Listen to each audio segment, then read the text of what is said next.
오늘 하나님이 주신 말씀은 마태복음 8장 14절에서 22절 말씀입니다.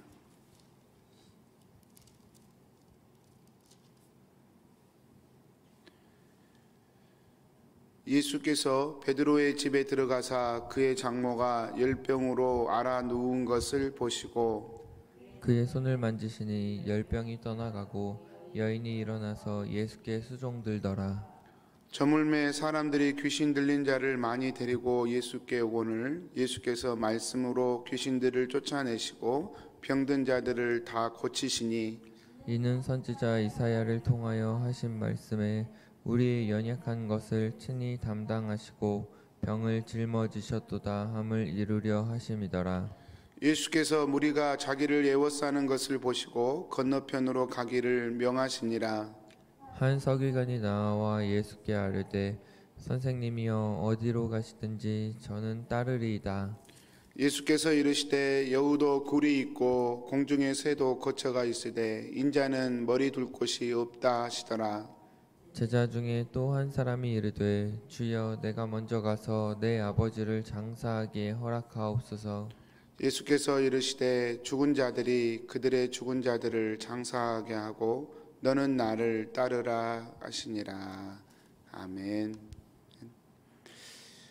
주님이 주시는 변화를 경험하십시오라는 제목으로 말씀 묵상하겠습니다. 성도님들 14절부터 15절 이 두 절은 굉장히 저자가 글을 쓸 때 마치 시를 쓰는 것처럼 이렇게 치밀한 구성을 했습니다. 그래서 저희가 한번 먼저 그걸 볼 텐데요. 한글로 봐도 충분히 이해할 수 있지만 원어 성경을 직역해 보면 더 분명하게 나타나는데 제가 한번 그대로 한번 읽어보겠습니다. 원어로 직역한 성경을 14절 예수께서 베드로의 집에 들어가사 그는 그의 장모를 보셨다. 그녀가 누워있는 것을 보셨다. 그리고 그녀가 열이 있는 것을 보셨다. 그리고 그는 만지셨다. 그녀의 손을. 그리고 그녀를 떠나갔다. 열이. 그리고 그녀는 일어났다. 그리고 그녀는 그를 섬겼다. 이런 구조로 이게 봅니다. 좀 듣기만 하시기는 좀 어려우시죠? 그래서 이런 구조를 저희가 샌드위치 기법이라고 그러는데요. 어떤 한 가지 의도를 한 가지를 강조하기 위해서 문장을 앞뒤로 이렇게 계속해서 배치시키는 구조입니다. 그래서 A를 배치시키고 A 다시를 배치시키고 B를 배치시키고 B 다시를 배치시키고 C를 배치시키고 C 다시를 배치시키면서 그 중간에 있는 문장을 강조하는 거예요. 제가 주기도문 강의할 때 한번 말씀드린 적이 있는데요. 지금 그런 구조가 그대로 쓰였습니다. 이럴 때는 저희가 이 저자의 의도를 파악하기가 오히려 쉽죠. 그 의도가 분명하니까.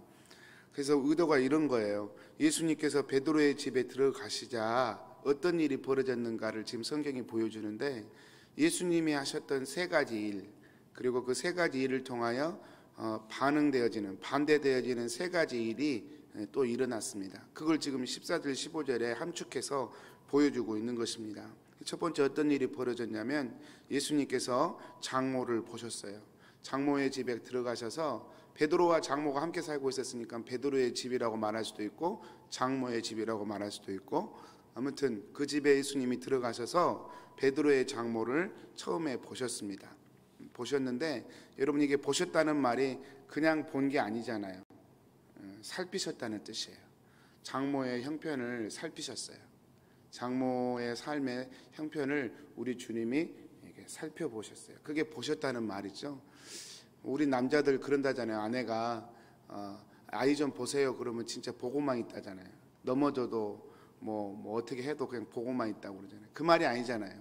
살피란 얘기죠. 넘어질 것 같으면 가서 이렇게 잡아주고 그러란 말인데 저희 남자들은 보라 그러면 보기만 해요. 이게 본다는 뜻이 아니에요. 여기서는 살폈다는 뜻입니다. 살폈어요. 주님께서 장모의 삶을 살피셨습니다. 그리고 이와 반대되는 일이 15절 맨 끝에는 반대되는 일이 발생해요. 이번에는 장모가 예수님을 살펴요. 처음에 예수님이 장모를 섬기셨는데 15절 끝에는 장모가 예수께 수종들더라. 이번에는 장모가 예수님의 피로를 채우고 예수님을 살피는 일이 발생을 합니다. 이렇게 대치 구조가 생기는 거예요. 두 번째는 14절에서 예수님 장모가 누워 있었습니다. 장모가 누워 있었어요. 그런데 15절에서는 장모가 일어나게 됩니다. 그러니까 누워 있다는 것은 삶이 무력해지는 걸 뜻하는 것이죠. 삶이 무력해져요. 어떻게 해볼 수가 없어요. 이렇게 있기 싫은데 그냥 그렇게 있는 거예요. 그런데 그 삶을 들고 일어나게 되는 것입니다. 일어나게 되는 거, 변화가 되는 거죠. 누워 있었는데 일어나게 됩니다. 그게 B와 B 다시 이런 대칭 구조가 14절 15절에 이렇게 펼쳐 있습니다. 세 번째로 장모에게 열이 있었습니다. 열이 있어서 누워 있었던 거죠. 왜 누워 있었냐면 열이 있었어요. 이 열이라고 하는 건 컨트롤이 안 되는 거죠. 원치 않는 질병이죠. 이 질병이 장모 안에 있었어요. 열이 있었어요. 근데 15절에 보면 그 열이 떠나갔다. 장모에게서 그 열이 떠나갔어요. 이렇게 세 가지가 서로 대칭 구조를 이루고 있습니다. 예수님께서 장모를 살피셨고 나중에는 장모가 예수님을 살피고, 장모가 누워 있었는데 장모가 일어나고, 장모에게 열이 있었는데 그 열이 떠나가고, 이렇게 대칭 구조로 마치 시를 쓰는 것처럼 매우 치밀하게 이 마태복음의 저자 마태가 이 사건을 그냥 기록하지 않고 대꾸 구절을 통해서 지금 기록하고 있는 것입니다. 이랬을 때 가장 중요한 구절이 가운데 있는 M이라고 하는 구절이에요. 가운데 있기 때문에 그냥 M이라는 단어를 써보는데요. 가운데 어떤 일이 벌어졌느냐? 15절에 이 세 가지를 이루는 가운데 구절에 뭐가 있었냐면 그의 손을 만지시니, 그의 손을 만지시니. 어떤 일이 벌어졌었냐면 예수님께서 장모의 손을 만지신 거예요. 이게 지금 강조하고 싶은 이야기입니다. 여러분, 예수님께서 말씀으로도 치료하실 수 있으신데 왜 굳이 장모의 손을 만지셨을까? 지금 마태가 하고 싶은 이야기는 인생의 변화, 삶의 변화를 일으키신 분이 주님이시다. 그 주님이 병자를 만지시면 일어난다. 그 주님이 우리 인생을 만지시면 우리 인생은 달라질 수 있다. 여러분, 이런 예수님의 상태, 병자를 긍휼히 여기시고 오셔서 그 병자를 터치하심으로 회복시켜 주시고 치유하시는 우리 주님이심에 대해서 이 마태가 얘기하고 싶었던 거예요. 그리고 그 사실을 17절에 이사야의 말씀을 통하여 다시 한번 언급을 하는 것입니다. 이는 선지자 이사야를 통하여 하신 말씀에 우리의 연약한 것을 친히 담당하시고 병을 짊어지셨도다 함을 이루려 하심이더라. 예수님께서 우리의 삶 가운데 오셔서 우리의 병과 연약함을 치료하기에 오신다. 이 이사야는 700년 전, 예수님보다 700년 전에 있었던 선지자예요. 근데 그 700년의 그 시간 동안 그 예언이 지금 예수님에 의해서 성취되고 있는 것입니다. 성도님들, 그러면 한 가지만 더 생각해 보면 700년 전에 성취됐던 그 예수님의 예언이 2000년이 지난 지금 그대로 유효할까요? 하지 않을까요? 당연히 유효합니다. 700년이 지난 그 예언을 이루셨던 예수님의 그 은혜가, 권능이 2000년 세월 동안 사라질 이유가 없죠. 여러분, 지금도 예수님 안에서 병이 치유되고 삶이 변화되고 내 인생은 참 불행하다 고백하는 사람들이 나는 참 행복한 인생이 되었습니다. 그런 삶으로 변화되는 것입니다. 이것이 복음의 능력인 것이죠. 성도님들, 그러면 어떻게 이런 일이 벌어지는가? 오늘 말씀에서도 강조하는 것이 그의 손을 만지심에, 우리 주님이 정말로 우리의 삶 가운데 들어오셔서 우리의 삶을 터치하시면 우리 안에 그런 삶의 변화가 일어난다는 것입니다. 그렇다면 성도님들, 늘 저희가 던지는 질문이에요. 왜 우리의 삶 가운데는 이런 치유와 변화의 역사가 참 드문 것일까? 왜 우리는 예수를 믿어도 우리의 성격 하나 바뀌어지지 않고 내 삶이 행복하다 말하는 것조차도, 예수 믿어서 행복합니다라는 말하는 것조차도 왜 이렇게 힘겨운 삶을 사는 걸까? 성경은 이렇게 우리에게 예수님이 오셔 터치하시면 변화된다고 하는데 우리는 예수를 믿는데도 왜 이런 일이 일어나지 않는 걸까? 여러분, 왜 그럴까요? 오늘 말씀을 통해 제가 생각해 보면 예수님이 우리의 삶 가운데 들어오실 수 없는 그런 신앙의 구조를 가지고 있기 때문입니다. 우리가 입술로는 예수님 믿는다고 하는데 예수님이 우리의 삶 가운데 들어오셔서 우리의 삶을 터치해 줄 수 없는 신앙의 구조와 삶의 구조를 가지고 우리가 사는 것이죠. 예수님이 정말 들어오셔서 우리의 삶을 터치하시면 우리가 변화되는데, 그러면 되는데 그게 안 되는 겁니다. 여러분, 많은 성도님들에게 제가 내 안에 예수님이 계십니까? 예수님이 우리를 구원하신 거 믿습니까? 그러면 믿는다고 그래요. 예수님이 성령으로 우리 안에 계신 걸 믿습니까? 그러면 다 믿는다고 그래요. 그런데 예수님이 그럼 그 성령으로 우리의 삶과 동행하심을 믿습니까? 우리가 주님과 동행할 수 있음을 믿습니까? 그러면 그거는 좀 불가능하다고 그래요. 논리적 모순, 생각의 모순, 신앙의 모순이 발생하는 거예요. 분명히 예수님 살아계신 거 믿고 예수님이 성령으로 우리 안에 거하신 걸 믿는다고 하는데 그 예수님과 동행하는 건 어렵대요. 이거 앞뒤가 안 맞는 이야기예요. 여러분, 신앙의 관건은 그래서 예수님이 정말로 주권자로 내 안에 계시는가, 지금도 예수님이 내 안에 살아계심을 내가 믿고 누리고 있는가, 그것이 정말 신앙의 관건입니다. 계시록 3장 20절에 보면 우리 주님이 라우디게아 교회에 이런 말씀하셔요. 볼지어다 내가 문 밖에 서서 두드리노니 누구든지 음성을 듣고 그 문을 열면 내가 그에게로 들어가 그와 더불어 먹으리라. 이렇게 말씀하셔요. 여러분, 라우디게아 교회는 부요하고 부족함이 없는 교회였습니다. 그런데 주님은 그 교회를 크게 책망하셨어요. 네가 뜨겁지도 않고 차지도 않구나. 내가 너를 토하여 버릴 것이다. 너는 너 스스로 부자라고 말하지만 내가 보기에 너는 가난하다. 내가 보기에 너는 눈멀어 있고 헐벗고 가련하다. 우리 주님이 그렇게 말씀을 하셨습니다. 그 이유가 무엇입니까? 삶 속에서 주님과의 동행함이 전혀 없었기 때문에 그렇습니다. 주님을 믿는다고 말은 하는데 삶 속에서 주님과의 동행이 없어요. 자신의 힘과 자신의 판단과 자신의 생각으로 삶을 살아내버리는 것입니다. 주님이 들어갈 틈이 전혀 없는 삶을 살아버리는 것이죠. 한마디로 말하면 주님이 인생 바깥에 머물러 있는 그런 신앙생활을 했다는 것입니다. 주님은 그러한 라우디게아 교회에 이런 말씀을 하십니다. 내가 사랑하는 자를 책망하여 징계하노니 그러므로 내가 열심을 내라 회개하라. 여러분, 여기서 열심을 내라 회개한다는 말은 교회 일 열심히 하라는 말이 결코 아닙니다. 주님과 동행하는 것을 회복하라는 것이죠. 주님과 동행하는 삶에 대해서 좀 정신을 차리고 주님과 동행하는 것에 삶의 에너지를 좀 쓰라는 것입니다. 사랑하는 성도님들, 주님이 그렇게 말씀하시면서 20절에 말씀하신 거예요. 내가 문 밖에 서서 네 마음을 두드리고 있다. 네가 만약에 문을 열면 나는 너에게 들어갈 것이다. 그리고 너와 더불어 먹을 것이다. 더불어 먹는다는 표현은 동행한다는 것입니다.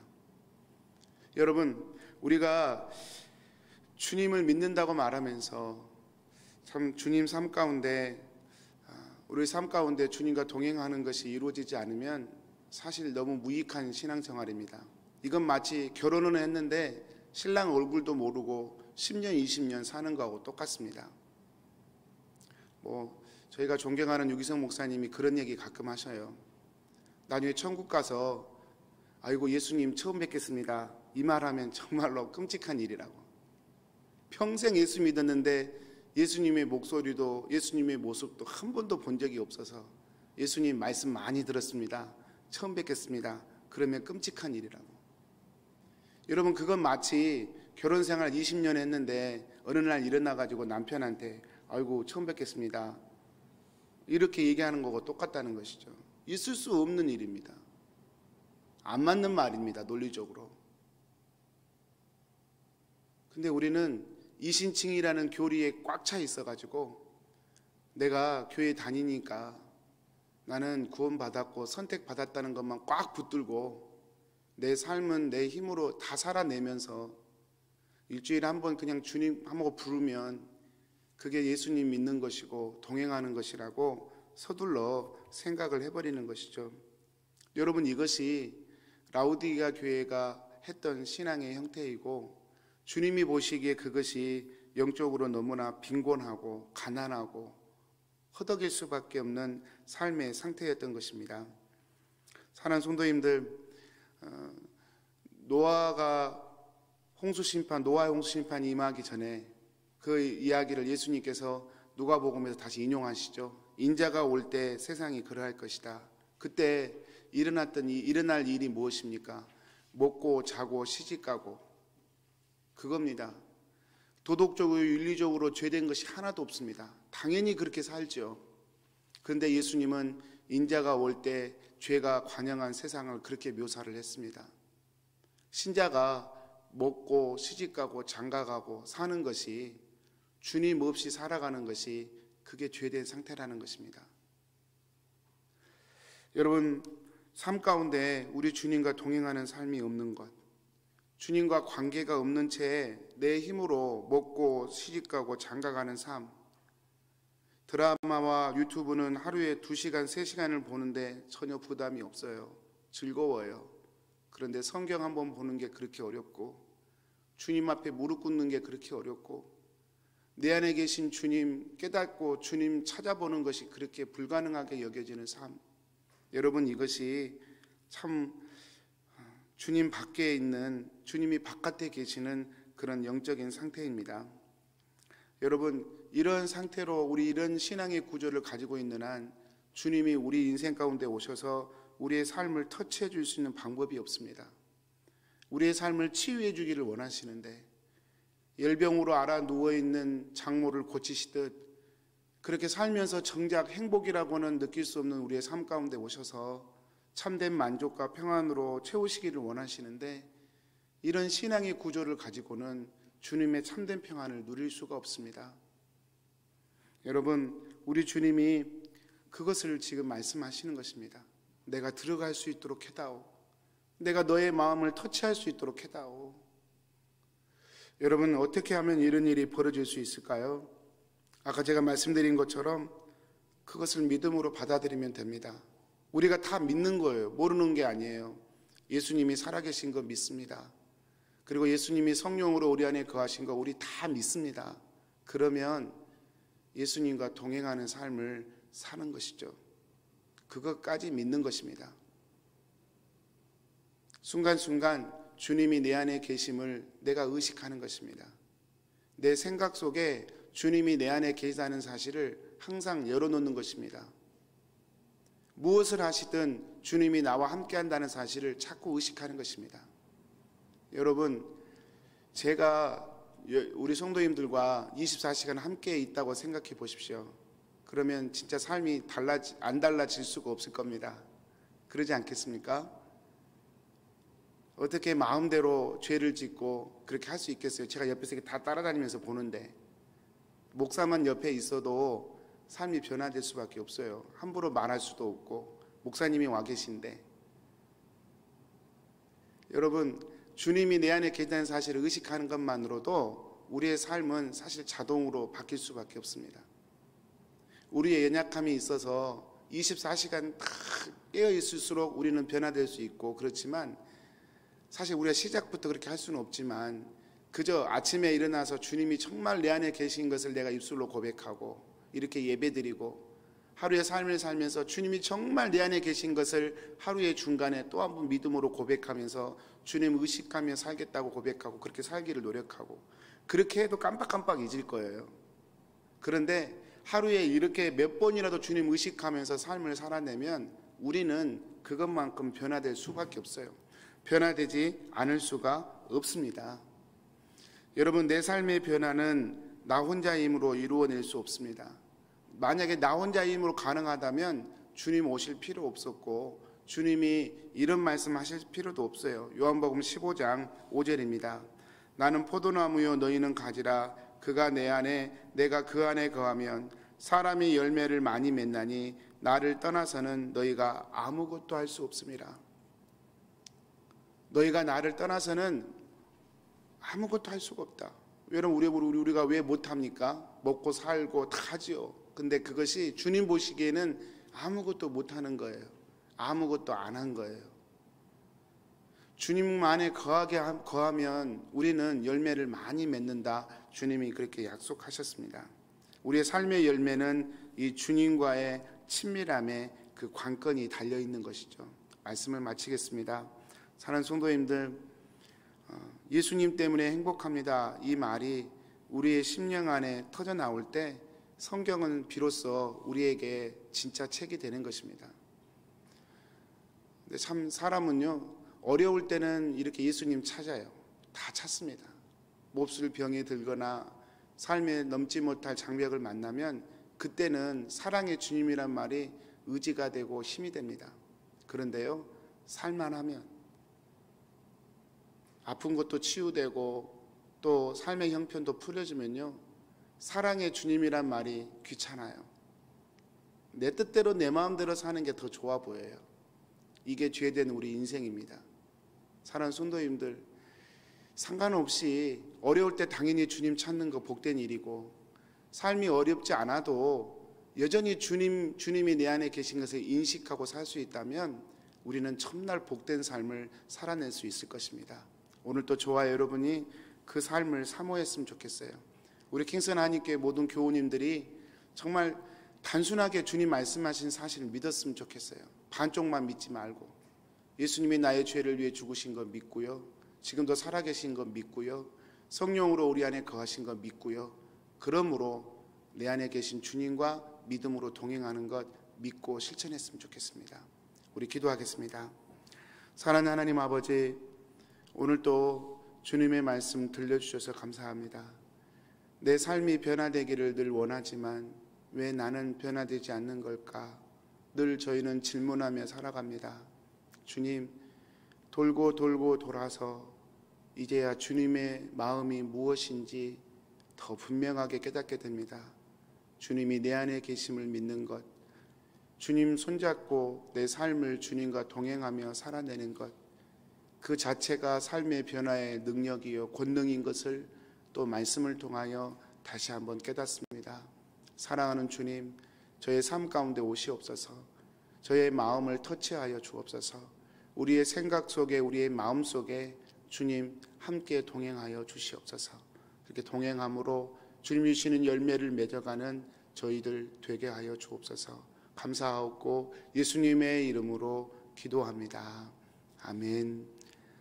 하늘에 계신 우리 아버지여, 이름이